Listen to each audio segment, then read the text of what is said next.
Me llamo Javier Vargas Montes, tengo 78 años y esta es la historia de cómo mi propio hijo me vació la cuenta bancaria sin saber que yo era el dueño silencioso de ese mismo banco. Les cuento esto desde mi pequeño patio, en el barrio de Santa Cruz, en Sevilla, donde el aroma del jazmín se mezcla con el peso de los recuerdos, y donde aprendí que a veces las mayores traiciones vienen envueltas en lazos de sangre.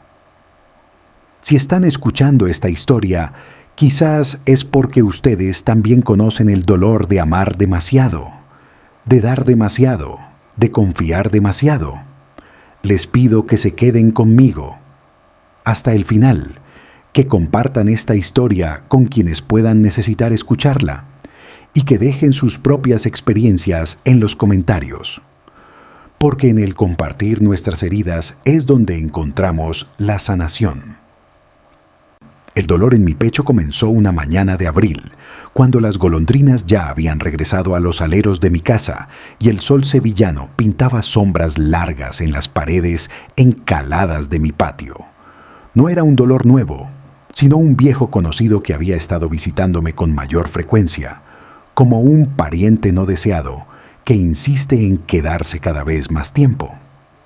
Mi médico, el doctor Mendoza, un hombre joven con las manos suaves de quien nunca ha conocido el trabajo manual, me había advertido sobre esto hacía meses. Don Javier me había dicho con esa mezcla de respeto y condescendencia que los jóvenes reservan para los viejos: su corazón necesita una intervención. No es urgente todavía, pero no podemos esperar mucho más. Recuerdo haber asentido mientras mis dedos acariciaban el borde gastado de mi cartera, calculando mentalmente cuánto costaría, cuánto podría sacar de mis ahorros sin tocar lo que siempre había considerado sagrado: la herencia de Leo. Mi casa en Santa Cruz es pequeña pero hermosa, con sus azulejos antiguos que cuentan historias de generaciones pasadas y sus vigas de madera que crujen con cada cambio de estación como si suspiraran con el peso del tiempo. La compré con Elena hace 52 años, cuando éramos jóvenes y pensábamos que el futuro era una promesa infinita. Ahora, cada habitación guarda el eco de su ausencia, cada rincón susurra su nombre. Han pasado 15 años desde que se fue, 15 años en los que he mantenido su lado de la cama intacto, su bata de seda azul colgada en el mismo gancho del baño, su perfume de violetas todavía presente en el cajón de la cómoda donde guardo sus cartas de amor, esas que me escribía cuando yo trabajaba hasta tarde en el banco, cuando todavía éramos empleados jóvenes con sueños más grandes que nuestros bolsillos. Leo, mi único hijo, mi razón de existir después de que Elena se fue, vive en Madrid ahora. Es ejecutivo en una empresa de tecnología, o eso me dice en las escasas llamadas telefónicas que recibo cada vez con menor frecuencia. Cuando era niño, solía sentarse en mis rodillas mientras yo le contaba historias de caballeros y dragones, sus ojos marrones, idénticos a los de su madre, brillando con asombro y admiración. Recuerdo sus manitas aferrándose a mi cuello cuando tenía pesadillas, su voz suave diciéndome: «Papá, eres el más fuerte del mundo». Ahora sus mensajes son breves, funcionales, despojados de cualquier calidez. «Todo bien por aquí. Ocupado. Hablamos pronto». Ese pronto se ha estirado como un chicle viejo, perdiendo su elasticidad, su promesa. Esa mañana de abril, mientras el dolor en mi pecho pulsaba con la insistencia de un visitante no invitado, decidí que era hora de hablar con Leo sobre la cirugía. No quería preocuparlo. Dios sabe que siempre he tratado de protegerlo de las durezas de la vida, pero necesitaba que supiera. Necesitaba escuchar su voz diciéndome que todo estaría bien, que vendría a cuidarme, que no estaba solo. Me senté en mi viejo sillón de cuero, ese que Elena insistió en comprar a pesar de que costaba 2 meses de mi salario, y marqué su número con dedos que temblaban no solo por la edad, sino por la anticipación, por la esperanza. El teléfono sonó 1, 2, 3 veces. Cada tono era como una campanada en una iglesia vacía, resonando en el silencio de mi casa. Estaba a punto de colgar cuando escuché el pitido de mi ordenador portátil, ese aparato moderno que Leo insistió en que comprara para mantenerme conectado. Era una notificación del banco Sol y Sombra, mi banco de toda la vida, el banco donde había trabajado durante 40 años, donde había depositado cada céntimo ahorrado, con la disciplina de un monje y la devoción de un padre. La notificación era simple, casi banal en su brevedad. Transacción completada. Mis dedos torpes con el ratón. Esos dedos que una vez contaron billetes con la velocidad de un croupier y firmaron miles de documentos con la precisión de un cirujano, lucharon para abrir la página del banco. La pantalla parpadeó. Los números aparecieron. Y por un momento pensé que mis ojos cansados me estaban jugando una mala pasada. El saldo de mi cuenta mostraba 0 euros. 40 años de ahorros, de sacrificios, de comer pan con tomate cuando podría haber comido jamón, de remendar camisas cuando podría haber comprado nuevas.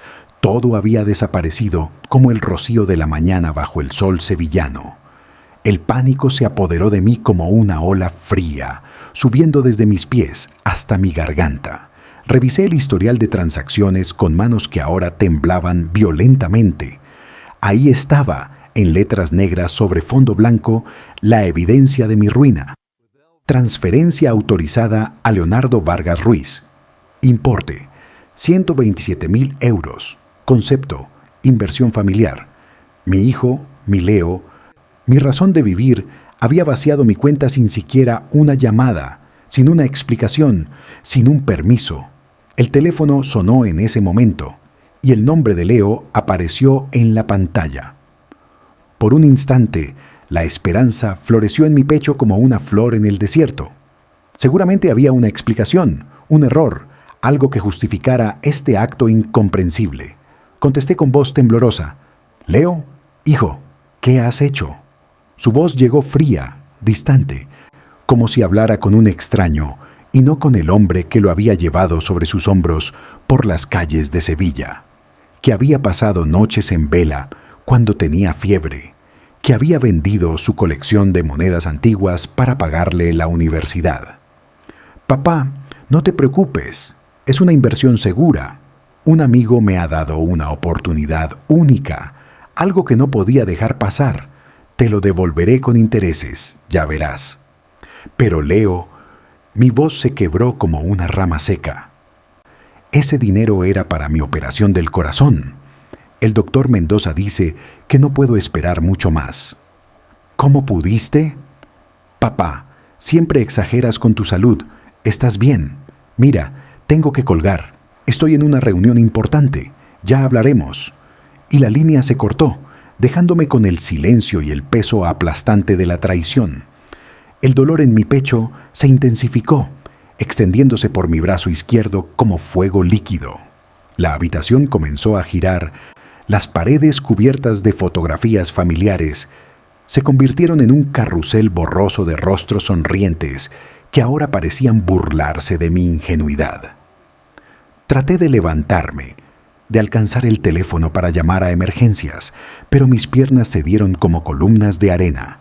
Caí sobre las frías baldosas del suelo, el mismo suelo que Elena había fregado con sus manos cada viernes, el mismo suelo donde Leo había dado sus primeros pasos. Mientras la oscuridad se cerraba sobre mí como un telón pesado, mi último pensamiento coherente no fue sobre el dinero perdido, sino sobre el niño que una vez me miró con adoración y me llamó su héroe. Me pregunté en qué momento ese niño había muerto, en qué momento el amor se había convertido en codicia, la gratitud en derecho.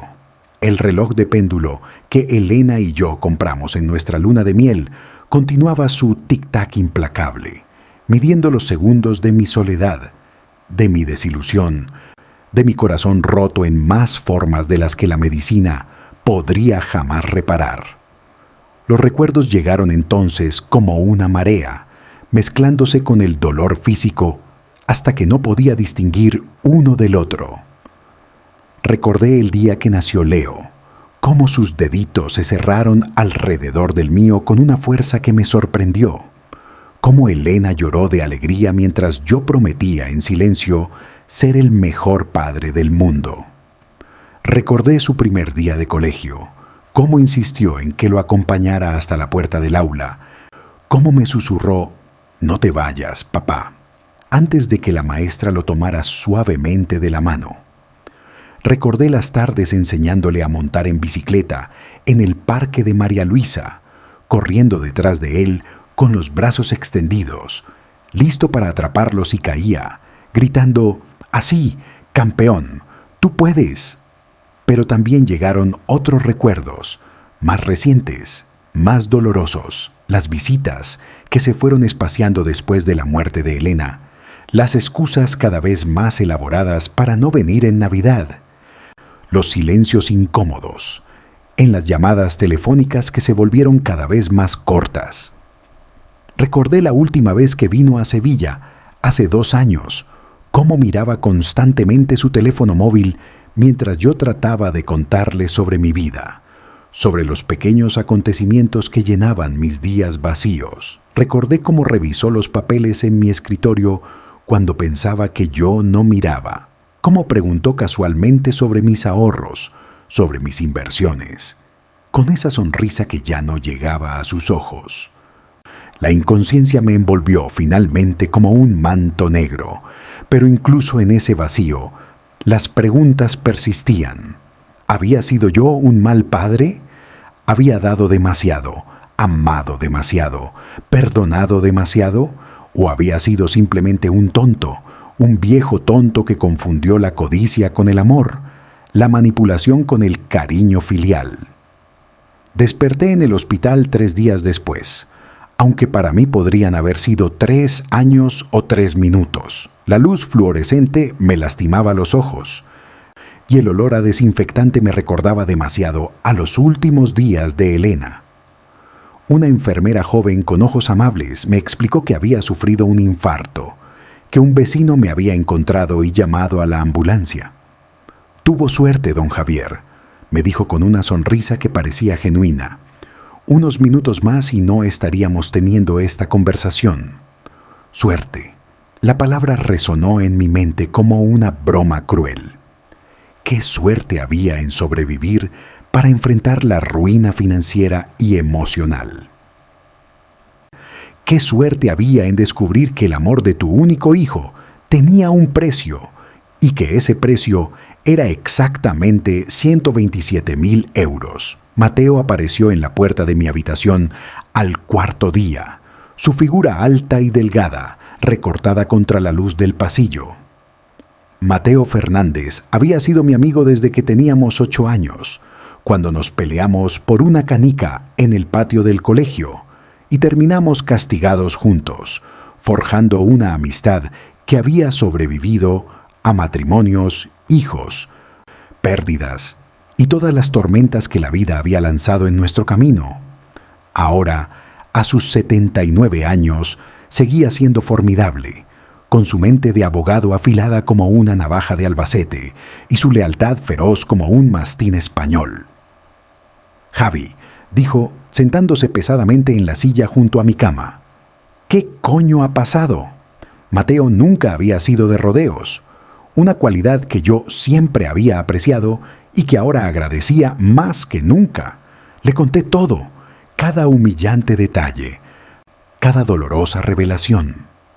Mateo escuchó en silencio, su rostro endureciéndose con cada palabra, hasta que parecía tallado en granito.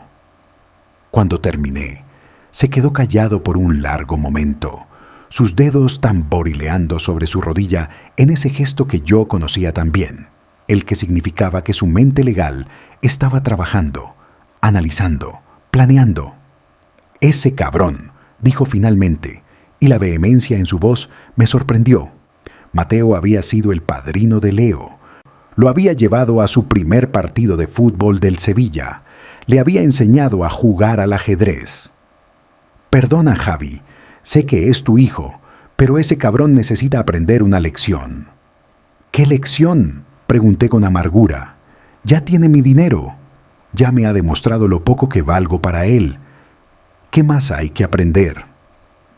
Mateo se inclinó hacia adelante, sus ojos brillando con algo que no había visto en años, desde sus días en los tribunales cuando demolía a los oponentes con argumentos tan precisos como bisturís. Javi, hay algo que nunca le has contado a Leo, ¿verdad? Sobre el banco, sobre tu papel real en Sol y Sombra. Mi corazón, ese órgano traidor que me había fallado días antes, dio un salto. El secreto que había guardado durante más de 50 años, el secreto que ni siquiera Elena conoció completamente, flotaba ahora entre nosotros como un fantasma esperando ser reconocido. Eso fue hace mucho tiempo, Mateo. Ya no importa. ¿No importa? Mateo casi gritó. Luego bajó la voz al recordar que estábamos en un hospital. Javi, tú eres uno de los fundadores del Banco Sol y Sombra. Puede que hayas elegido ser un socio silencioso. Puede que hayas preferido tu modesta pensión a los dividendos millonarios, pero sigues teniendo derechos, poderes que están escritos en la carta fundacional del banco. Derechos que ni siquiera los CEOs modernos con sus MBAs y sus corbatas de seda pueden ignorar. La historia que había enterrado durante décadas comenzó a desenvolverse en mi mente como un pergamino antiguo. En 1968, cuando Franco todavía gobernaba España y Sevilla era una ciudad muy diferente, 3 jóvenes ambiciosos se reunieron en un bar del barrio de Triana. Éramos Paco Herrera, Antonio Salinas y yo. Paco tenía conexiones políticas, Antonio tenía carisma y experiencia en banca, y yo tenía una herencia de mi tío Joaquín, un hombre que había hecho fortuna en Argentina y que había muerto sin hijos, dejándome una cantidad que en aquellos días parecía una fortuna. Los 3 soñábamos con crear algo diferente, un banco que sirviera a la gente común de Andalucía, que entendiera las necesidades de los pequeños comerciantes, de los agricultores, de las familias trabajadoras. Banco Sol y Sombra nació de esa visión, su nombre inspirado en las secciones de la Plaza de Toros, representando nuestra promesa de servir tanto a los que podían pagar por la sombra como a los que solo podían permitirse el sol. Pero yo era diferente a Paco y Antonio. Mientras ellos soñaban con coches lujosos y casas en Marbella, yo solo quería una vida tranquila con Elena, quien entonces era mi novia y trabajaba como maestra en un colegio público. Así que hice un trato. Sería un socio fundador. Mi inversión sería crucial para el capital inicial, pero permanecería como un socio silencioso. Tomaría un salario modesto como empleado regular del banco. Trabajaría en las ventanillas, en los archivos, en cualquier lugar donde me necesitaran, pero mantendría mi participación fundacional y ciertos derechos especiales que insistí en incluir en la carta fundacional. El documento, susurré, más para mí mismo que para Mateo. Todavía lo tengo. Está en la caja fuerte de casa, detrás del retrato de Elena. Los ojos de Mateo brillaron como los de un cazador que ha encontrado el rastro de su presa. Los poderes de emergencia, la cláusula de protección del fundador. Asentí lentamente. Habíamos incluido esas cláusulas como una red de seguridad, nunca pensando que las necesitaríamos. La cláusula de protección del fundador establecía que si algún fundador o su familia directa eran víctimas de fraude o mala conducta financiera que involucrara al banco, el fundador podía invocar poderes especiales de supervisión e intervención. Era una reliquia de una época más simple, cuando los acuerdos se sellaban con apretones de manos y la palabra de un hombre valía más que cualquier contrato. «Javi», dijo Mateo poniéndose de pie con una energía que desmentía su edad, «voy a tu casa ahora mismo». Voy a conseguir ese documento.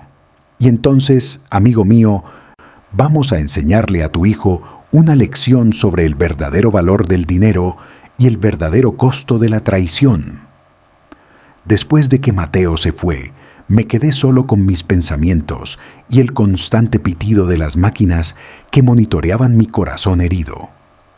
Una joven entró en la habitación, no una enfermera sino alguien con ropa de calle, un vestido azul, sencillo que le recordaba a algo que Elena habría usado.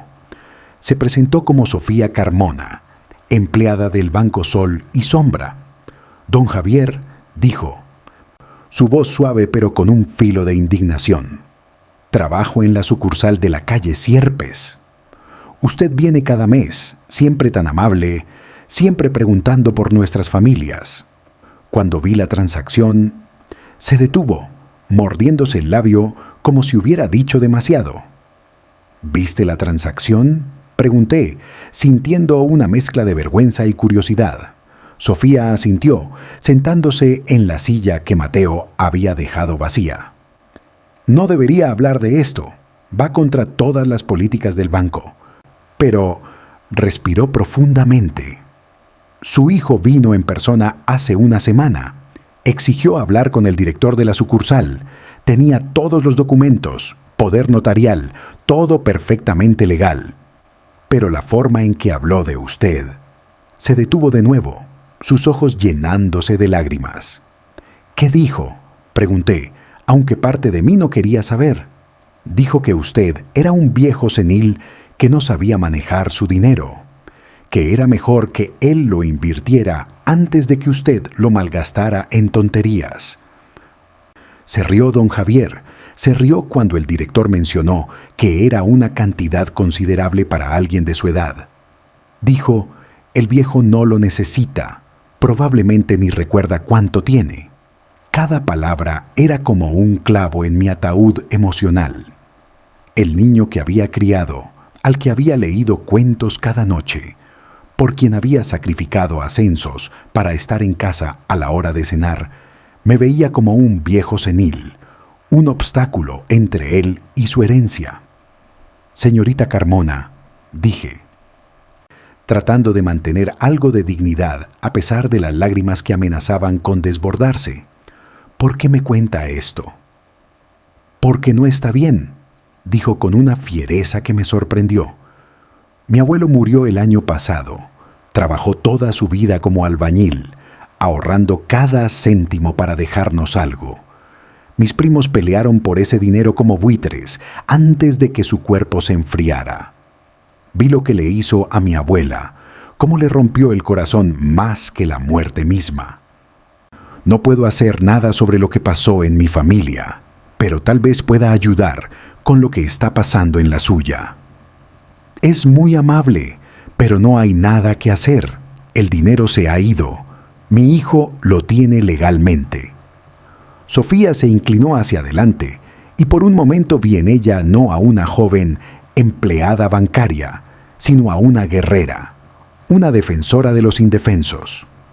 Don Javier, hay rumores en el banco, rumores antiguos sobre los fundadores, sobre poderes especiales, sobre cláusulas que nunca se han usado, pero que siguen vigentes. Si usted tuviera alguna conexión especial con el banco. La miré fijamente. Esta joven valiente que arriesgaba su trabajo para ayudar a un viejo que apenas conocía. Hipotéticamente, dije cuidadosamente, si alguien fuera un fundador, ¿qué podría hacer? Sus ojos se iluminaron. Hipotéticamente, podría cambiar todo. Podría invocar auditorías, congelar cuentas, incluso revertir transacciones, si se demuestra mala fe o coerción. Hipotéticamente, por supuesto. Después de que Sofía se fue, prometiendo volver al día siguiente, me quedé mirando el techo del hospital, viendo patrones en las manchas de agua que me recordaban a las nubes que Elena y yo solíamos observar en nuestros paseos dominicales por el Guadalquivir. Ella siempre veía formas hermosas, ángeles, flores, castillos en el aire. Yo veía cosas más mundanas, coches, edificios, números de cuenta. Ahora me preguntaba si ella había visto algo en Leo que yo había ignorado, alguna señal de advertencia que mi amor paternal había cegado. Recordé una conversación. Años atrás, cuando Leo tenía 17 años, Elena había encontrado dinero faltante de su monedero, pequeñas cantidades pero consistentes. Cuando lo confrontó, Leo había llorado. Había jurado que era para comprar un regalo para su cumpleaños. Había actuado tan arrepentido que Elena lo había perdonado inmediatamente. Pero más tarde, esa noche, mientras pensaba que yo dormía, la escuché llorar suavemente. «Javi», había susurrado en la oscuridad, «¿qué pasa si estamos criando a alguien que no reconocemos?» No le había respondido entonces, fingiendo dormir, no queriendo enfrentar sus miedos. Ahora, en la esterilidad del hospital, deseaba haberla abrazado, haberle dicho que compartiría sus preocupaciones, que juntos encontraríamos la manera de guiar a nuestro hijo por el camino correcto. Pero Elena se había ido, y yo había continuado solo, ciego, dando y dando hasta que no quedó nada que dar, excepto mi propia dignidad. El doctor Mendoza vino a verme esa tarde, su rostro joven arrugado con preocupación. «Don Javier, necesitamos hablar sobre su cirugía. Su corazón no puede esperar mucho más. Necesitamos programarla para las próximas semanas». «Doctor», dije sintiendo el peso de la ironía, «no tengo dinero para la cirugía, mi hijo. Hubo una confusión con mis ahorros». El doctor frunció el ceño consultando su tableta. «Pero el seguro cubre la mayor parte, don Javier. Solo necesitaría unos miles de euros para los costos adicionales. ¿No puede su hijo...?» Me reí. Un sonido amargo que resonó en la habitación estéril. «Mi hijo ya ha tomado su decisión sobre mi salud, doctor». El doctor Mendoza me miró por un largo momento, y vi en sus ojos no la condescendencia que había percibido antes, sino una comprensión genuina. «Mi padre», dijo suavemente, «trabajó toda su vida en los astilleros de Cádiz. Cuando se jubiló, mi hermano mayor convenció a mis padres de que invirtieran su pensión en su negocio. Lo perdieron todo. Mi padre murió 2 años después, creo que más de pena que de su enfermedad». «¿Y su hermano?», pregunté. «No hemos hablado en 5 años. El dinero se puede perder, don Javier, pero la confianza rota es una herida que nunca sana completamente». Esa noche no pude dormir. El hospital nunca está realmente en silencio. Hay pitidos de máquinas, pasos en los pasillos, el murmullo distante de conversaciones urgentes, pero en medio de ese ruido blanco, encontré una claridad que había estado eludiendo durante años. Leo no me amaba. Quizás nunca me había amado. No realmente.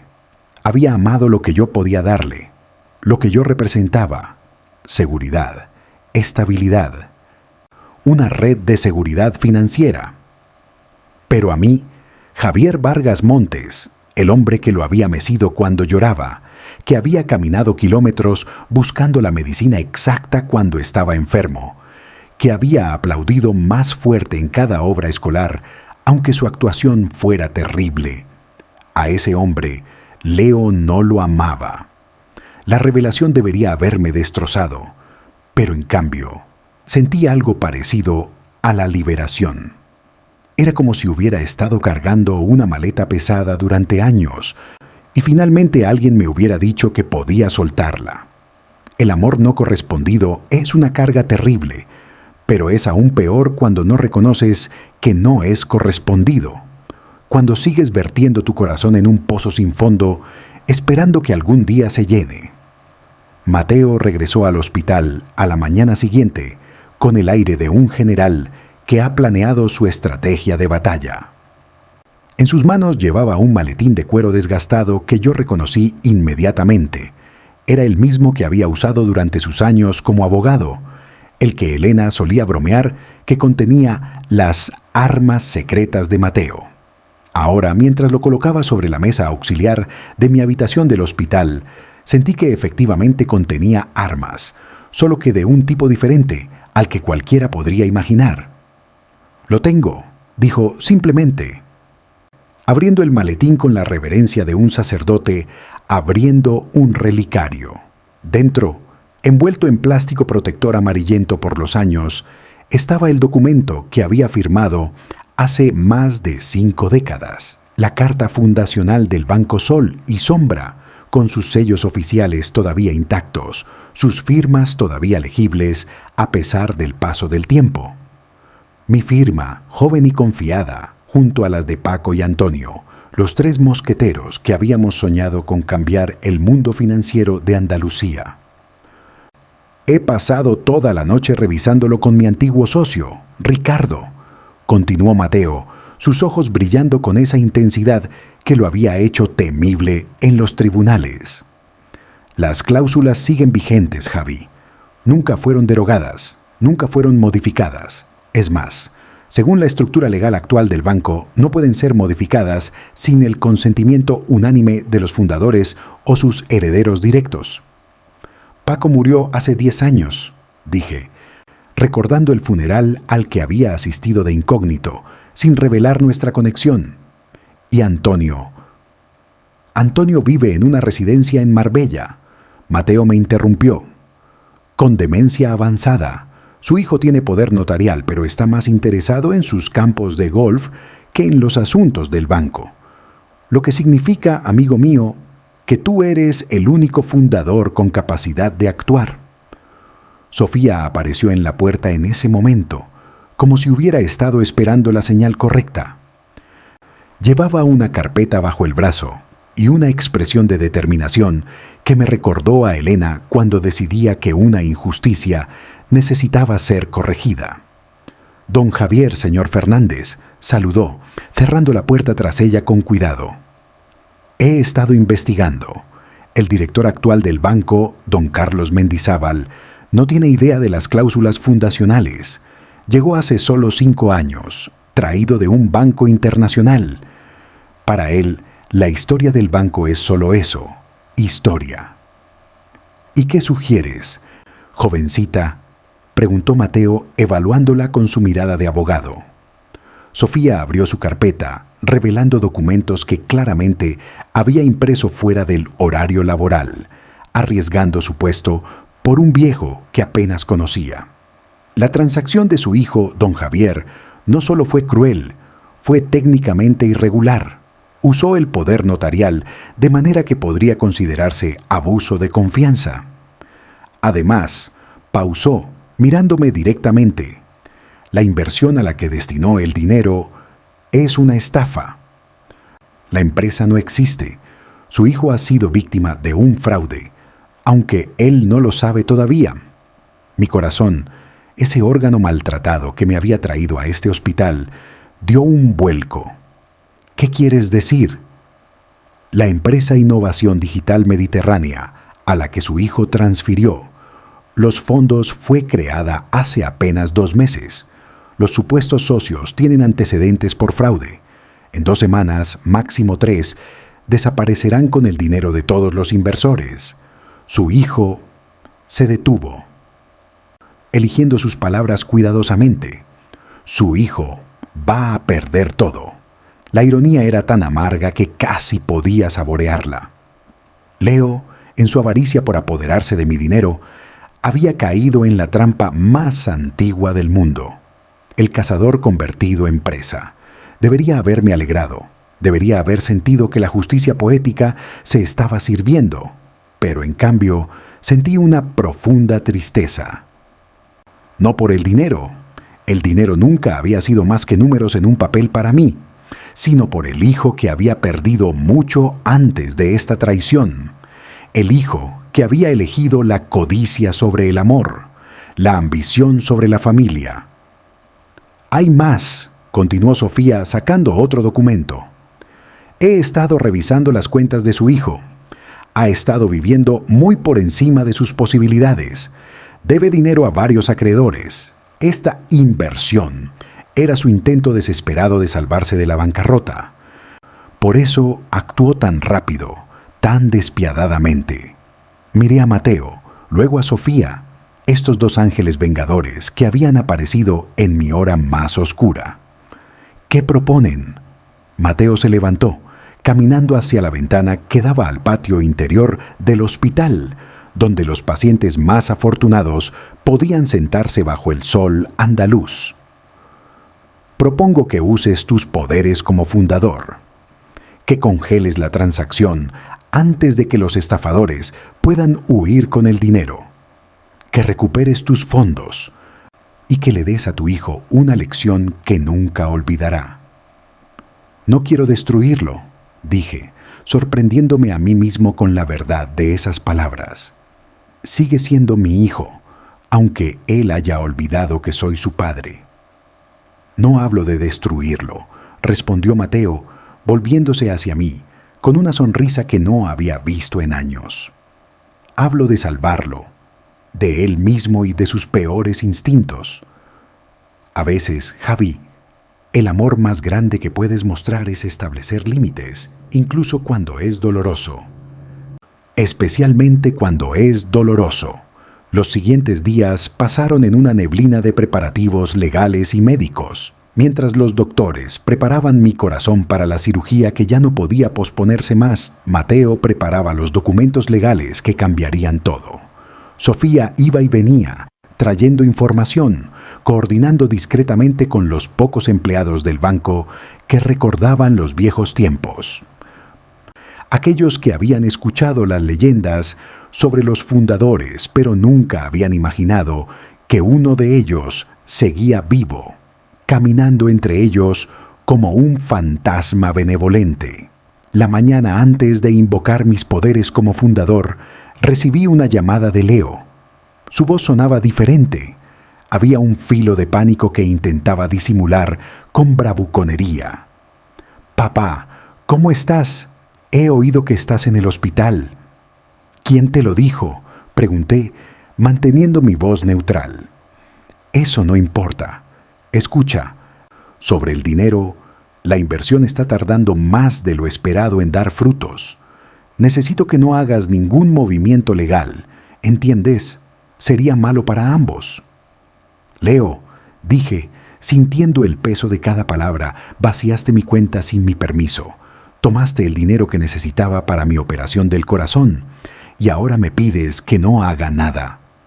Era mi herencia de todos modos. Explotó, toda pretensión de calma evaporándose. ¿Cuánto más ibas a vivir? ¿2 años? ¿5? ¿Para qué necesitas tanto dinero? Yo tengo una vida por delante. Tengo planes, ambiciones. ¿Y yo no tengo derecho a vivir mis últimos años con dignidad?, pregunté, aunque conocía la respuesta. «Dignidad», se burló. «Vives en esa casa vieja, vistes la misma ropa desde hace décadas, comes las mismas comidas simples. ¿Qué dignidad? Eres un viejo que se aferra al pasado, al dinero, a recuerdos de mamá que ni siquiera son reales ya. Ella está muerta, papá. Muerta. Y tú deberías estar preparándote para seguirla, no aferrándote a un dinero que no necesitas». Sus palabras fueron como ácido sobre heridas abiertas, pero también fueron liberadoras. En ese momento, el último hilo que conectaba mi corazón con el suyo se rompió. No con violencia, sino con la suavidad de algo que ya estaba deshilachado más allá de toda reparación. «Adiós, Leo», dije, y colgué el teléfono. Esa tarde, Mateo me ayudó a vestirme con mi mejor traje, ese que había guardado para ocasiones especiales y que ahora colgaba holgado sobre mi cuerpo disminuido. Sofía había arreglado todo en el banco. El CEO, Carlos Mendizábal, nos esperaría pensando que se trataba de una reunión rutinaria con un cliente antiguo que tenía una queja sobre una transacción. El edificio del Banco Sol y Sombra había cambiado mucho desde mis días. Donde antes había mármol sevillano y madera de olivo, ahora había cristal y acero. Donde antes los empleados conocían a cada cliente por nombre, ahora había máquinas y números de atención. Pero los cimientos, me recordé a mí mismo, Los cimientos seguían siendo los mismos, construidos sobre los sueños de 3 jóvenes que querían crear algo diferente. La recepcionista, una joven que no podía tener más de 25 años, nos miró con esa mezcla de impaciencia cortés que se reserva para los ancianos. ¿Tienen cita? Dígale al señor Mendizábal que Javier Vargas Montes está aquí, dijo Mateo con autoridad. Dígale que es sobre la carta fundacional. La transformación fue instantánea. La joven frunció el ceño, consultó su ordenador, frunció el ceño más profundamente, luego nos miró con nueva atención. «Un momento, por favor», dijo, y prácticamente corrió hacia los ascensores ejecutivos. Mientras esperábamos, observé el vestíbulo del banco. En una pared, casi oculta por una planta artificial, había una placa conmemorativa con 3 nombres: Francisco Herrera, Antonio Salinas, Javier Vargas. Fundadores 1968. La mayoría de la gente pasaba sin notarla, pero ahí estaba, un testimonio silencioso de lo que habíamos construido. Don Vargas, una voz me sacó de mi contemplación. Carlos Mendizábal había bajado personalmente, su rostro mostrando una mezcla de confusión y preocupación. Era más joven de lo que esperaba, quizás 45 años, con ese pulido corporativo que viene de las escuelas de negocios internacionales. «Por favor, acompáñenme a mi oficina». El ascensor subió en silencio hasta el último piso, donde las oficinas ejecutivas dominaban la vista de Sevilla. Podía ver la Giralda desde aquí, el Guadalquivir serpenteando como una cinta dorada bajo el sol de la tarde. Era hermoso y completamente ajeno al banco que habíamos imaginado, que debía estar arraigado en la tierra, no flotando sobre ella. La oficina de Mendizábal era todo lo que esperaba: moderna, fría, eficiente. Nos sentamos en sillas de diseño que parecían más esculturas que muebles y observé cómo el CEO nos evaluaba, tratando de entender qué podría querer un anciano aparentemente común con la carta fundacional. «Señor Mendizábal», comenzó Mateo, colocando su maletín sobre la mesa de cristal con un golpe sordo satisfactorio. «Permítame presentarle adecuadamente a mi cliente. Este es Javier Vargas Montes, cofundador del Banco Sol y Sombra, poseedor del 33% de las acciones fundacionales y, según los artículos originales de incorporación, investido con poderes especiales de supervisión en casos de mala conducta financiera que afecten al banco o sus fundadores». Vi el color drenar del rostro de Mendizábal como agua por un desagüe. Sus ojos se movieron rápidamente entre nosotros y la placa en la pared del vestíbulo, que sin duda había pasado 1000 veces sin prestar atención. Pero los registros muestran que Javier Vargas era un empleado regular, un cajero, luego supervisor de cuentas, jubilado hace 13 años, completé encontrando mi voz. Elegí trabajar como empleado regular mientras mantenía mi participación como fundador de manera silenciosa. Fue mi elección, mi manera de entender realmente el banco que ayudé a crear. Cada día durante 40 años atendí a los clientes, procesé sus depósitos, escuché sus historias. Conocí este banco desde sus cimientos hasta sus torres de cristal, señor Mendizábal. Lo vi crecer, cambiar, evolucionar, y ahora lo veo fallar en su misión fundamental. Mateo abrió el maletín y extrajo la carta fundacional, colocándola sobre la mesa con la solemnidad de un juez presentando evidencia. El documento, a pesar de su edad, era imponente. Los sellos oficiales, las firmas notariales, el lenguaje formal de otra época, todo hablaba de permanencia, de promesas hechas cuando las palabras todavía tenían peso. Artículo 47, sección 3. Leyó Mateo, sus años en los tribunales evidentes en su cadencia medida.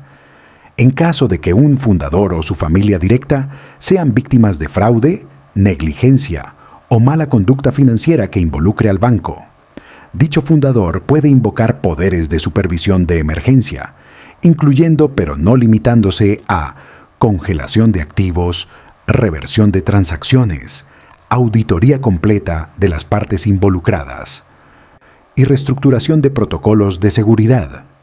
Mendizábal había sacado su teléfono, sin duda llamando al departamento legal.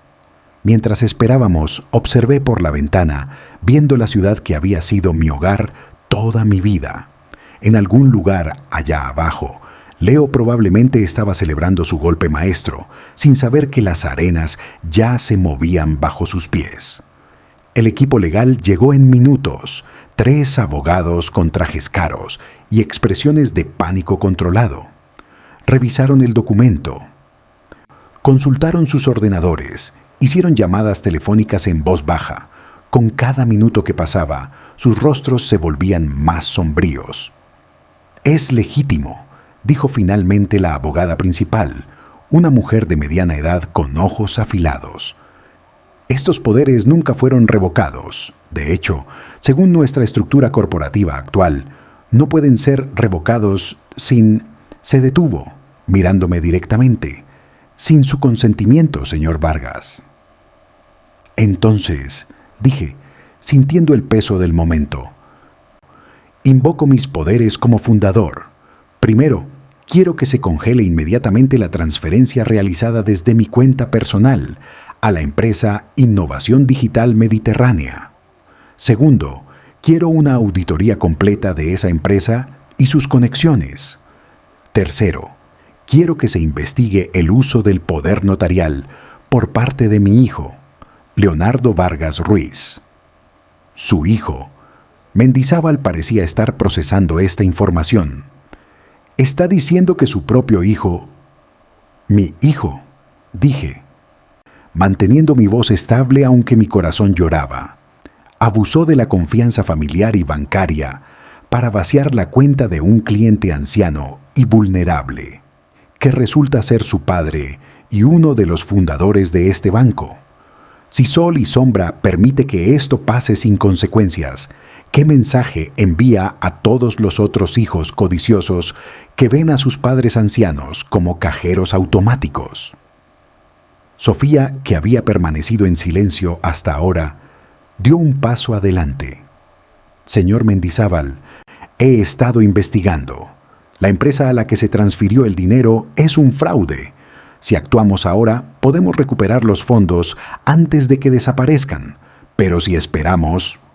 Mendizábal se puso de pie, su rostro mostrando una mezcla de respeto y determinación. Señor Vargas, le pido disculpas en nombre del banco. No teníamos idea. Los registros históricos nunca mencionaron su verdadero papel. Actuaremos inmediatamente. Hay más, dije, sintiendo que ahora era el momento de revelar mi plan completo. No quiero simplemente recuperar el dinero. Quiero establecer un fideicomiso. Los fondos se usarán primero para mi atención médica. Necesito una cirugía cardíaca urgente. El resto se mantendrá en un fideicomiso que proporcionará una modesta pensión mensual a mi hijo, suficiente para vivir, pero no para derrochar. Él necesita aprender el valor del dinero ganado, no heredado. ¿Y si se niega?, preguntó uno de los abogados. Entonces no recibe nada, dije firmemente, y el dinero irá a una fundación para ayudar a ancianos víctimas de abuso financiero familiar. De cualquier manera, servirá para un propósito mejor que alimentar la codicia. Las siguientes horas fueron un torbellino de actividad. El Departamento de Seguridad del banco rastreó la transferencia, encontrando, como Sofía había predicho, que los fondos todavía estaban en una cuenta transitoria, esperando ser divididos entre los estafadores. La policía financiera fue notificada. Las cuentas fueron congeladas. En cuestión de horas, lo que Leo había planeado como su gran golpe se convirtió en su gran humillación. Recibí la llamada mientras todavía estaba en el banco. Leo estaba histérico, alternando entre amenazas y súplicas. «No puedes hacer esto. Soy tu hijo, tu único hijo. ¿Qué diría mamá?» «¿Tu madre?» Dije con calma, me advirtió sobre ti hace años. Yo no quise escuchar. Ella vio lo que yo me negué a ver, que te amábamos más de lo que tú nos amabas a nosotros. Eso no es verdad. Los amo, solo necesitaba el dinero. Tengo deudas, papá, podría perder todo. Ya has perdido todo, Leo. Perdiste a tu padre el día que decidiste que mi vida valía menos que tu conveniencia. Pero voy a darte una oportunidad de recuperar algo. No mi amor. Ese tendrás que ganártelo si es que todavía es posible. Pero sí tu futuro. Le expliqué sobre el fideicomiso, sobre la pensión mensual, sobre las condiciones. Por cada mes que trabajara en un empleo verificable, la pensión aumentaría ligeramente. Por cada acto de servicio comunitario documentado, habría un pequeño bono. Era un sistema diseñado para enseñar, no para castigar, aunque la distinción probablemente se le escapaba en ese momento. «Esto es ridículo», escupió. «Eres un viejo vengativo que no puede aceptar que su tiempo ha pasado». «Mi tiempo», dije, mirando a Mateo y Sofía que me observaban con algo parecido al orgullo. «Acaba de comenzar. He pasado 78 años siendo el padre que pensé que necesitabas. Ahora voy a pasar el tiempo que me quede siendo el padre que realmente necesitas. Uno que te enseñe que el amor no se mide en euros y que la familia no es un cajero automático». Colgué el teléfono y sentí por primera vez en años que podía respirar profundamente a pesar de mi corazón dañado. 2 semanas después, me preparaban para la cirugía. Mateo estaba allí, por supuesto, quejándose de la comida del hospital y amenazando con traer jamón ibérico de contrabando. Sofía había venido en su hora de almuerzo, trayendo flores del mercado y noticias del banco. Mendizábal, para mi sorpresa, también había venido trayendo una propuesta. «Señor Vargas», dijo, con genuino respeto, «me gustaría ofrecerle un puesto en nuestra junta directiva. Honorario, por supuesto, pero con voz y voto. El banco necesita recordar sus raíces, necesita a alguien que nos recuerde por qué existimos». «Soy un hombre viejo con un corazón débil», protesté, aunque la idea me intrigaba. «Es un fundador con un corazón fuerte», corrigió. «Fuerte donde importa. Piénselo». Mientras me llevaban al quirófano, pensé en las extrañas vueltas que da la vida.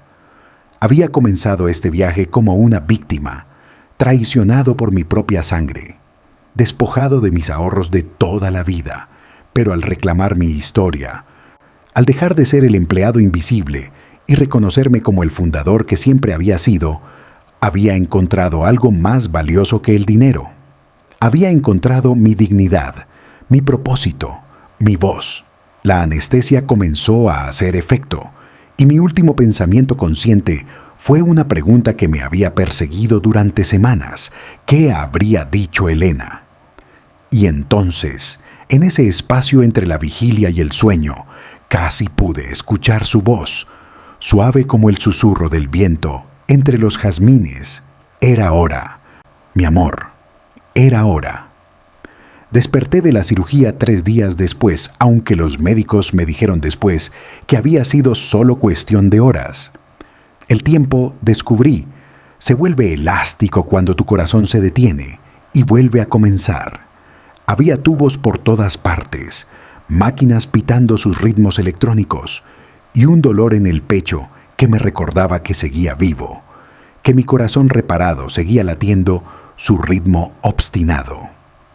Mateo estaba dormido en la silla junto a mi cama, su cabeza inclinada en un ángulo que le dolería el cuello cuando despertara. Había estado allí toda la noche, me dijeron las enfermeras después, negándose a irse a pesar de las reglas del hospital. «Ese hombre es más terco que una mula», dijo una de ellas con afecto. Dijo que había esperado 70 años para ver a su amigo reclamar su trono y que no se lo iba a perder ahora. Sofía vino esa tarde, trayendo noticias que me hicieron reír a pesar del dolor. Los estafadores fueron arrestados tratando de cruzar la frontera con Portugal, dijo, sus ojos brillando con satisfacción. Y su hijo, bueno, ha aceptado los términos del fideicomiso. No tenía muchas opciones. Sus acreedores estaban a punto de llevarlo a juicio. ¿Cómo está?, pregunté, porque a pesar de todo, seguía siendo su padre. Sofía dudó, luego habló con cuidadosa honestidad. Enojado, humillado, pero también tal vez un poco aliviado. Uno de sus acreedores me dijo que Leo parecía casi agradecido de que alguien finalmente le hubiera puesto límites, como si hubiera estado cayendo y alguien finalmente lo hubiera atrapado. Los meses siguientes fueron de recuperación, no solo física sino emocional. Acepté el puesto en la junta directiva del banco, asistiendo a las reuniones en silla de ruedas al principio, luego con andador, finalmente caminando por mi propio pie. Cada vez que entraba en esa sala de juntas, veía la placa con los nombres de los fundadores y recordaba a los 3 jóvenes que habían soñado con crear algo significativo. Implementamos nuevos programas, protección especial para clientes ancianos, revisiones obligatorias para grandes retiros de cuentas de personas mayores, seminarios sobre abuso financiero familiar. Lo llamamos el Protocolo Elena, en honor a mi esposa, quien había visto venir los problemas mucho antes que yo. Leo comenzó a trabajar en un almacén en las afueras de Madrid. El trabajo era duro, físico, honesto. Al principio sus mensajes eran amargos, llenos de resentimiento. «Mis manos están ampolladas», escribió. «Mis compañeros se burlan de mi acento pijo». Pero gradualmente el tono comenzó a cambiar. Hoy el jefe me felicitó por mi trabajo. Mis compañeros me invitaron a tomar cervezas después del turno. Cobré mi primer sueldo ganado honestamente en años. No nos vimos durante 6 meses. Cuando finalmente vino a Sevilla casi no lo reconocí. Había perdido peso, sus manos mostraban callos de trabajo real y había algo en sus ojos que no había visto en años. Humildad. Nos sentamos en mi patio, bajo los jazmines que ahora cuidaba con renovado vigor.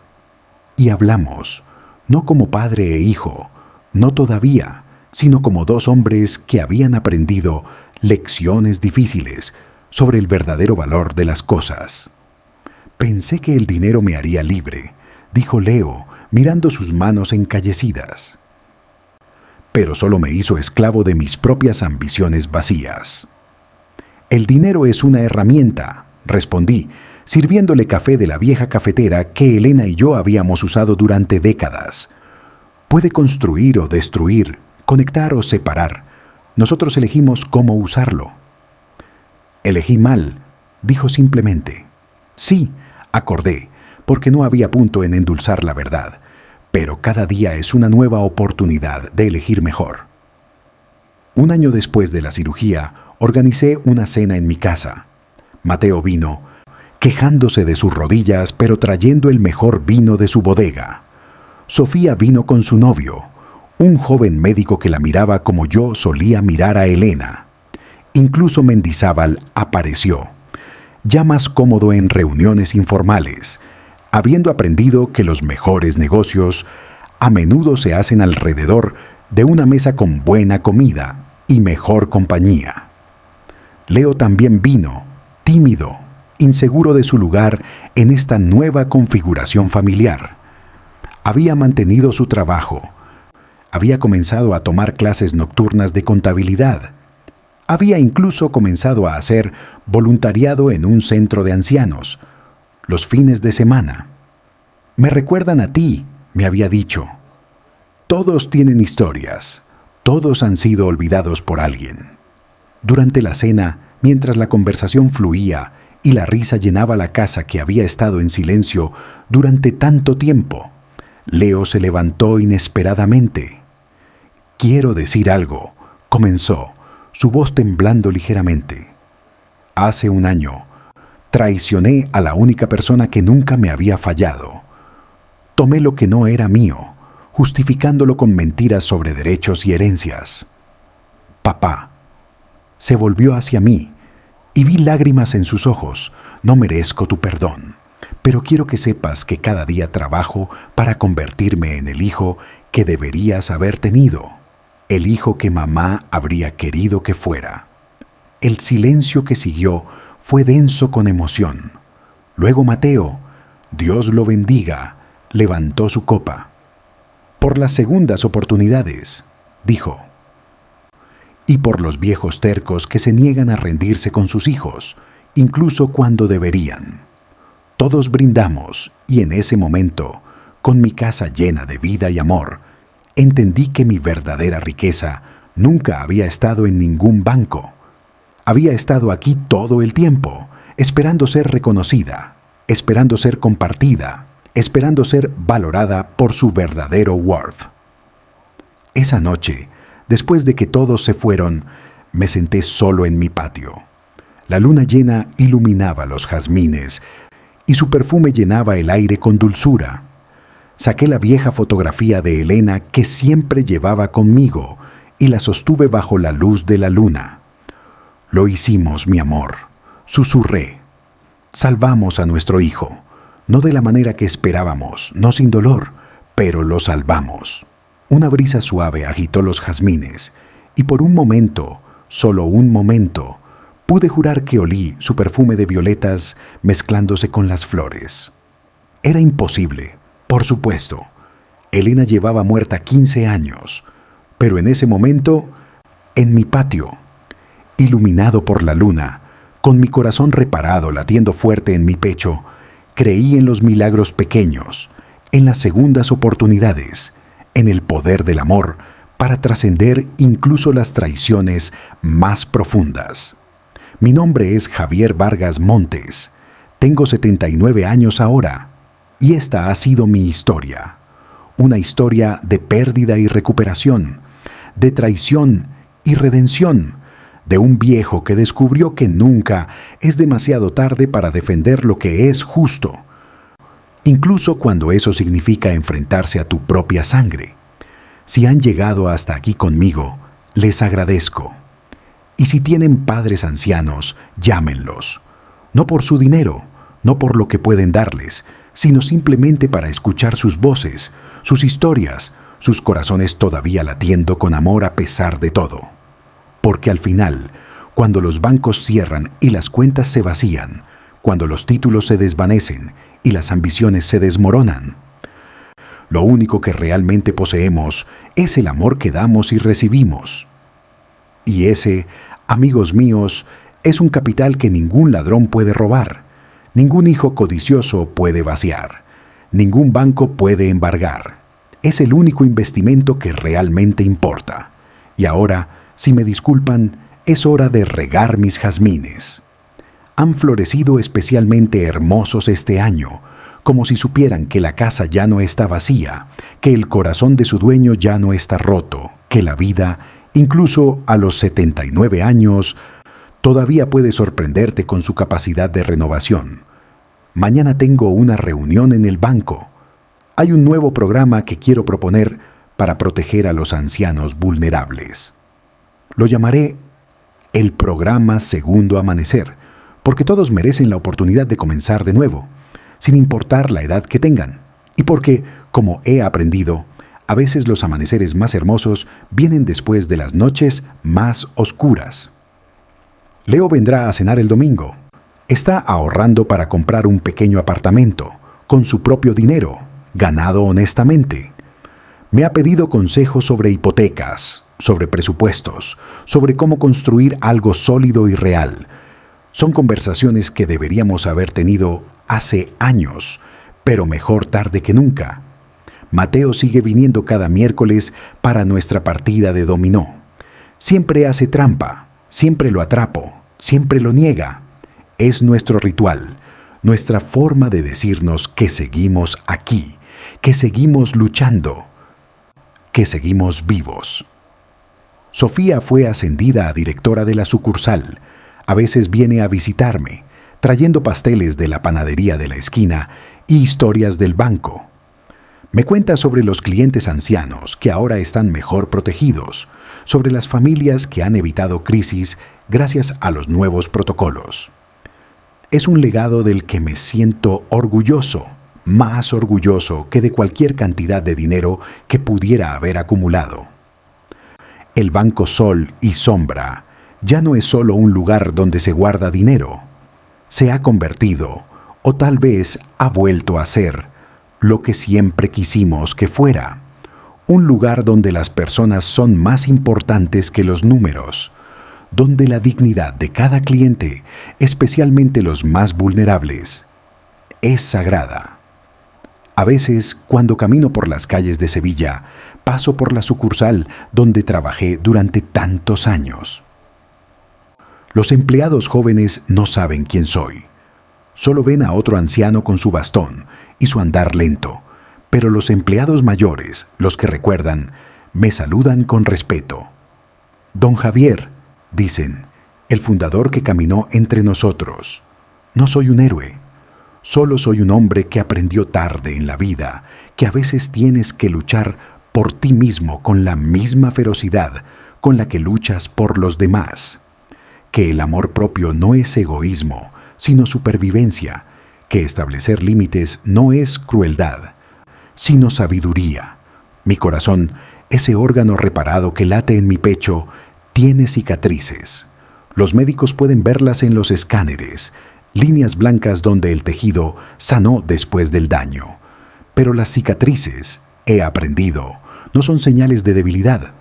Son mapas de supervivencia, prueba de que sobreviviste a algo que intentó romperte. Mi relación con Leo también tiene cicatrices. Nunca volverá a ser la inocente adoración de un niño por su padre, o el amor incondicional de un padre que no ve defectos en su hijo. Pero tal vez eso está bien. Tal vez el amor real, el amor maduro, es el que sobrevive a la traición y elige reconstruir de todos modos, no porque olvida, sino porque entiende que todos somos capaces tanto de gran crueldad como de gran redención. Elena estaría orgullosa, creo, no de cómo llegamos aquí, sino de dónde estamos ahora. Ella siempre fue más sabia que yo, siempre vio más claramente. Javi, solía decir, amar a alguien no significa permitirles todo. A veces, el amor más grande es decir no. Tenía razón, como siempre.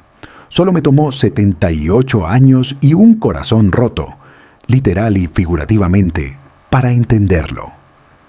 El sol se está poniendo ahora sobre Sevilla, pintando el cielo con tonos de naranja y rosa que ningún artista podría capturar completamente. Los jazmines están liberando su perfume nocturno y puedo escuchar las campanas de la catedral marcando la hora. Es un momento perfecto. Uno de esos momentos que te recuerdan que estar vivo, incluso con todas sus complicaciones y dolores, es un regalo. Mañana iré al cementerio a visitar a Elena. Le contaré toda la historia, aunque sospecho que, de alguna manera, ya la sabe. Le diré que nuestro hijo está encontrando su camino de vuelta, no a nosotros, sino a sí mismo. Le diré que el banco que ayudamos a construir está finalmente cumpliendo su promesa original.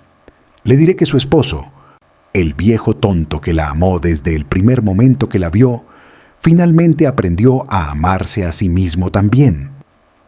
Y luego volveré a casa, a mi patio con sus jazmines, a mi vida que ya no es una espera de la muerte, sino una celebración de cada día que queda.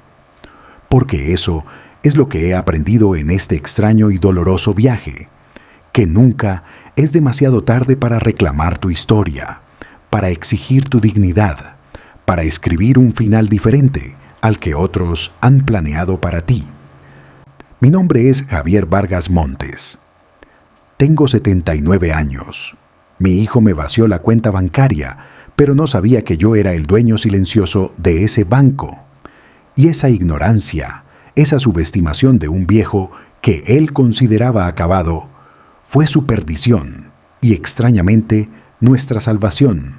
Porque a veces los mayores plot twists no vienen de la fuerza o la juventud, sino de la paciencia y la sabiduría de aquellos que han vivido lo suficiente para saber que el verdadero poder no está en el dinero que acumulas, sino en la integridad que mantienes, incluso cuando te cuesta todo.